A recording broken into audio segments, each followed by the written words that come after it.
North Carolina may finally let women revoke consent during sex. Why? Why would you want to do this? This just, I don't understand. It's just another weapon to create division between men and women by giving women an added tool, an added weapon to use against men. Oh, he didn't answer me back. He ghosted me. Well, I can say that he didn't stop having sex with me when I wanted him to stop having sex with me. And it's just a he said, she said, and they'll always believe me over him so I can get him back. Because, it seems like most of the women out there these days are psychos. So in North Carolina, a person's initial consent to sexual activity can later prevent them from seeking justice if things turn ugly or violent. Wait, what does that mean? Turn ugly. I don't know what that means. So what does that mean? I understand the violent part. And you shouldn't be able to just, say, by the way, if a woman says stop, you stop. I've had that happen. You stop. Okay. You're too big or whatever, or slow down, more lube, I don't know. I've heard it all. But, yeah. But why would you need some kind of special law to say that women can revoke consent during sex? I mean, violence is already illegal. Wouldn't you just charge them with violence? And what does turn ugly mean? I don't understand that. What does that mean? That's so vague and nondescript. That could mean anything. See, I have a real problem with laws that are that vague. I mean, it allows you to interpret, to apply your own interpretation. Law should be very, very specific and narrowly focused so people can't just, have them mean whatever the hell they want them to mean to fit their own agendas or biases. Violence, again, there's already laws against that. And by the way, why would you be violent? I mean, unless it was something you agreed upon, right? You got like a control word or something. It gets a little too uncomfortable. I've been with a few broads that like this BDSM stuff. Bizarre shit. Choke me, slap me, smack my ass. It's like, I didn't go as far as, some of these broads that wanted you to do like really, really, really extreme shit. So much so that they would have to like have a safe word, safety word. Like you're choking them. It's like, I don't know how they would be able to speak, by the way, if I'm choking them, but I'm supposed to read their lips. Like, the safe word is Gungan. It's like, what the fuck kind of safety word is that? Oh, I like Star Wars. Gungan. Or I think that's some race or something from Star Wars. And, how the hell is she going to speak when I'm choking her? Well, that's her choice. But, of course, she could later claim that, no, I didn't ask for BDSM. He choked me. Here are his finger marks. So I never went that far. Any broads that asked that of me, I was like, no, I pass. You could use that against me. Now, granted, she could be like that crazy chick, that video that's all over the internet, hitting herself in the leg with a fucking hammer and then accusing the guy. Or that one nutty broad that beat herself up in the fucking elevator before she went out and told the police, my boyfriend did it. And I forgot there was a fucking camera in the elevator. So violence already has its own laws. Why would you need to couple that with revoking consent during sex? I don't understand. This is weird. So for several years, legislators have declined to close this loophole. Oh, it's a loophole, is it? By whose accounting? I don't get this. If you consent to sex, and why would you ask the guy to quit anyway? I mean, don't you like sex? Why? What if he's not paying attention? What if he's in the zone, huh? What does he do then? Or what if you ask him right before he busts his nut? And he doesn't stop for 5 seconds. Uh-oh! He's guilty of a crime! It's ridiculous. This just seems like a way to me of giving women yet another tool to attack men who just pump and dump them. You only wanted me for sex! You only wanted me for my money. What's the difference? You're a cock hopper too, honey. You're hopping from cock to cock to cock. You don't take men or relationships seriously. Why do you expect men to take you seriously when you don't take them seriously? Anyway, that's not a loophole. But advocates believe that 2019 can be the last year that no means no. What does that mean, no? But you said yes. I don't understand. I don't understand this. And what does that have to do with violence? And what does that mean, turn ugly? Again, that's a totally separate category. If why would you get violent anyway? You're already having access. You got free access. She gave you consent. pound away. What would you get violent for it? This is so stupid. That's like that fucking lynching law, right? Ain't nobody been lynched in 60 plus fucking years. But we need to pass a law anyway to virtue signal. But the obvious goal of this is just to further alienate men and women. To give the man-hating feminists out there, the psychos, yet more ammo against men. Yes. So after 3 previous submissions, they're hopeful that this bill will finally receive enough bipartisan support in the coming weeks to become a law. I hope not. I hope not. First of all, how do you even prove this?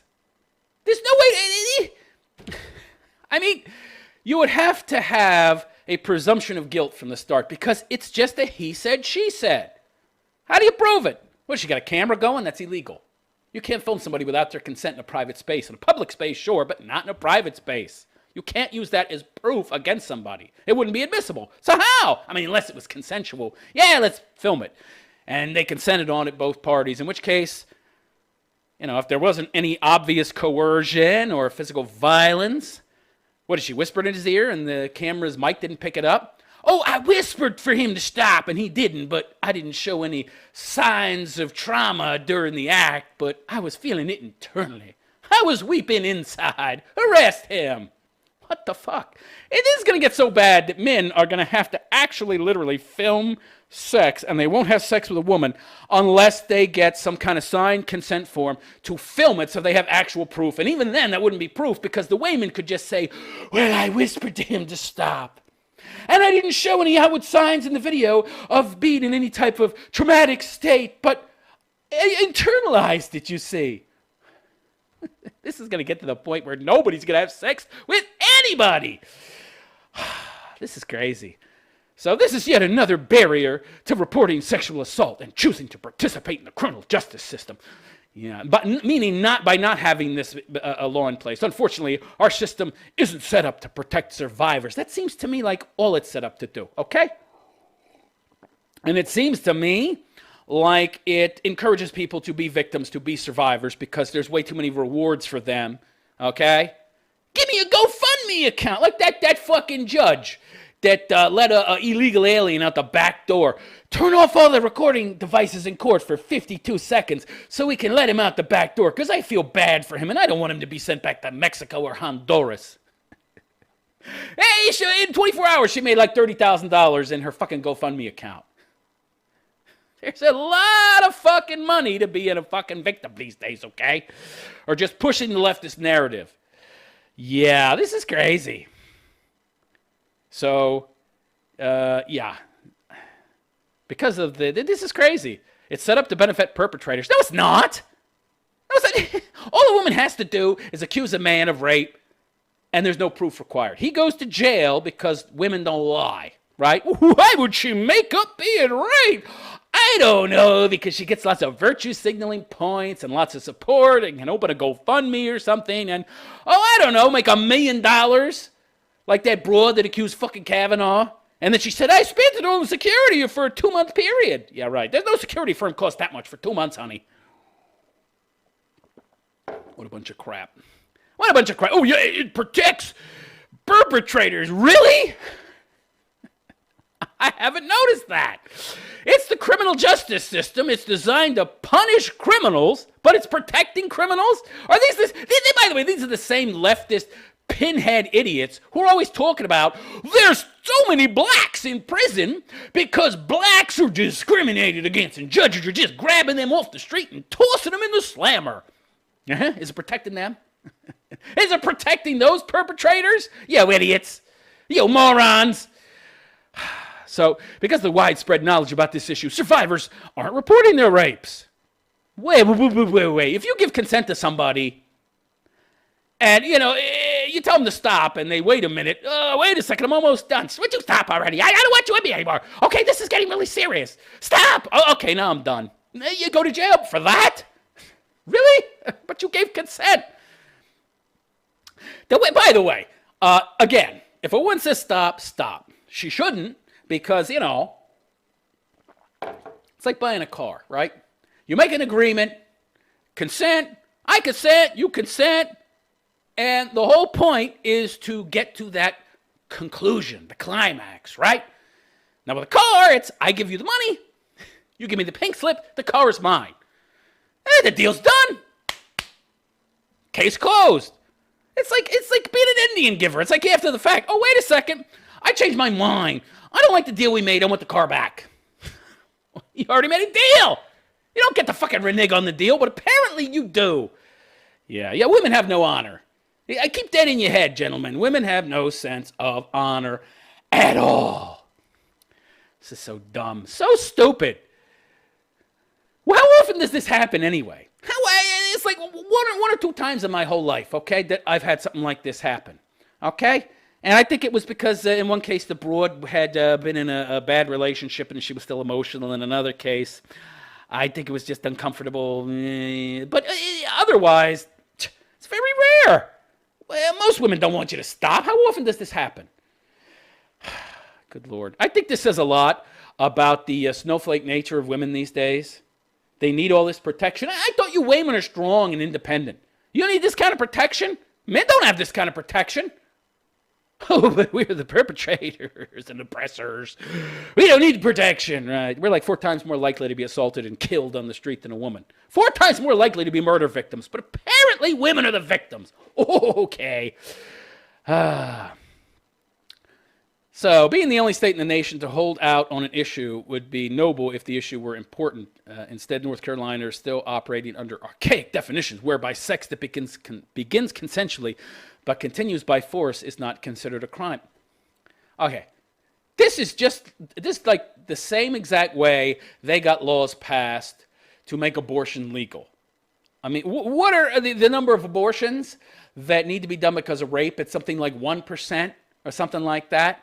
It's like a small number, yet they use that to make abortion legal. Oh, well, you got to be able to get an abortion if you're raped. And rape happens so often, and let's, exaggerate it to the point where people think that rapes are happening a lot more than they are, so we can get our agenda passed. That's all this is.